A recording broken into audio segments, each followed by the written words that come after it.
Welcome to V Digital. My name is Chaya and I'll be reviewing the Apple iPhone 5. The iPhone 5 first debuted in September to much anticipation. This is now the 6th generation iPhone in production and the 4th to sport a brand new look. The first thing you'll notice is the incredibly thin design from top to bottom. Touted as one of the thinnest phones in the world at 7.6mm, it definitely feels like one. Wrapping my hands around this phone is easy, and using it with one hand is still as ergonomic as the previous iPhone models.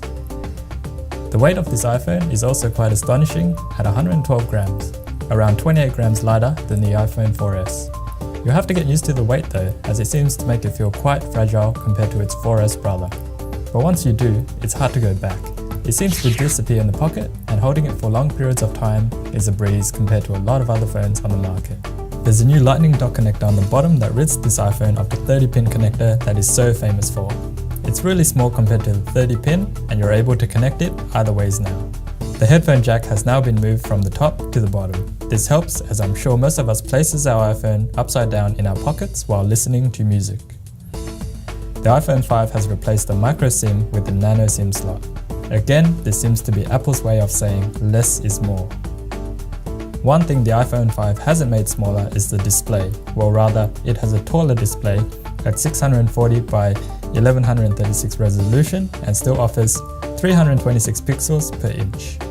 The change from 3.5 inch to 4 inch makes this iPhone a widescreen iPhone. That means your HD videos will now take up the whole display instead of being letterboxed by black bars. The display is still as crisp and still as sharp as ever. The blacks are blacker, the colors are much more accurate too. This is perhaps the best all-round display on the market right now. The rear camera is still 8 megapixels, but includes a sapphire crystal lens cover, which is more scratch resistance than before.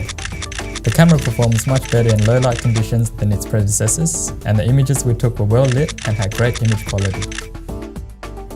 There's now a Panorama feature that works really well. All you have to do is move your phone from left to right and it will do the rest by stitching up your images together. The results are very satisfying. The iPhone 5 has an A6 processor which is proven to be dual-core with 1GB of RAM. This almost sounds like outdated specs compared to other flagship phones out these days, but with iOS 6 these specs don't matter because this phone feels incredibly fast. Real-world testing on web browsing, apps and games shows that this iPhone is just as capable as any smartphone, and the experience of using iOS exceeds even its most webby competitors. Using iOS 6 feels both instinctive and smooth. We all know how it works, and it definitely works well here. With the new integration of Facebook and Twitter, all you need to do is bring down the notification center and type in your comments. Too lazy to type? Tell Siri to type it out for you instead. So some things are made simpler on iOS 6. The unfortunate map issues is still one area that could be improved, but not totally unusable. Around suburban areas, this map hasn't failed me yet. Once I reach places out of metro regions, things start to fall apart. My location would sprout in the middle of grasslands at times. You should probably get Google Map apps as a substitute just in case. In terms of design, there isn't a phone like this on the market. This phone looks and feels stunning. In terms of software, it's all buttery smooth and works with minimal issues.